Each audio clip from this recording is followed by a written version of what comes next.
ગુજરાતમાં દારૂ લાવવા માટે બુટલેગરો અવનવા કિમિયા અપનાવતા હોય છે અને ભાવનગરમાં એક ઇનોવાનો અકસ્માત થાય છે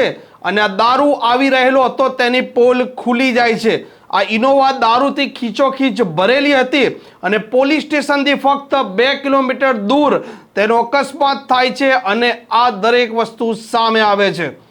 ગુજરાતમાં દારૂબંધી ફક્ત કહેવા પૂરતી છે આ વાત હવે સૌ કોઈ લોકો જાણે છે અને તેમના વિસ્તારમાં દારૂ વેચાણ થતું હોય છે તેને લઈને પણ હવે મોટા ભાગના લોકોએ અવાજ ઉઠાવવાનું પણ બંધ કરી દીધું છે, કેમ કે તે સ્થાનિક પોલીસને અવારનવાર રજૂઆત કરતા હોય છે, પરંતુ આ સ્થાનિક પોલીસ છે તે ફક્ત વાત સાંભળી લેતી હોય છે અને કોઈ કાર્યવાહી નથી કરતી અને બુટલેગરોને દારૂનો ધંધો કરવાની છૂટ આપતા હોય છે। ગુજરાતમાં એક લાંબા સમયથી હવે આ બુટલેગરો નવી એમોથી ગુજરાતમાં દારૂ લાવી રહ્યા છે। રાજસ્થાન હોય, મહારાષ્ટ્ર હોય કે મધ્યપ્રદેશ હોય, ત્યાં દારૂ વેચનારા લોકો છે તે ગુજરાતમાં તેમના માણસો થકી તેમના પાસે જે કાર હોય છે તેમાં જે બુટલેગર સ્થાનિક ગુજરાતના હોય છે તેમના લોકેશન સુધી તે માલ પહોંચાડવાની જવાબદારી લેતા હોય છે અને તે માટે જે તે ડ્રાઈવર મોકલતા હોય છે તે ડ્રાઈવર પણ ઓછામાં ઓછા 150 કે તેનાથી વધારે સ્પીડે કાર ચલાવતા હોય છે।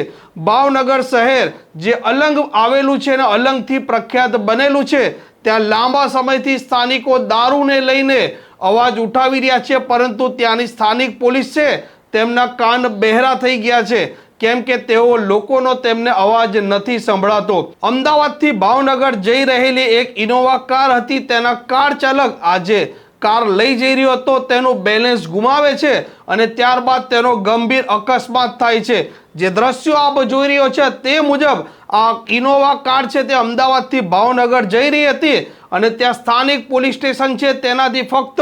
2 કિલોમીટર દૂર આ અકસ્માત સર્જાયો છે। અકસ્માત થયા બાદ અંદરથી દારૂ અને બિયરના ભરેલા જે ટીન હતા તે બોટલો સામે આવી છે અને આ ઘટના બાદ પોલીસ પણ દોડતી થઈ છે। આ અકસ્માતમાં 2 વ્યક્તિઓને ઈજા થઈ છે અને કહેવાય રહ્યું છે કે આ જે ડ્રાઈવર હતા તે ડ્રાઈવરો રાજસ્થાનના હતા એવી પ્રાથમિક માહિતી છે, જેમાંથી એક વ્યક્તિ અંદર ગંભીર રીતે ફસાયો હતો, તેને બહાર કાઢવામાં આવ્યો છે, જ્યારે બીજા વ્યક્તિને પણ બહાર કાઢી નજદીકની જે હોસ્પિટલ છે ત્યાં તેમને સારવાર અર્થે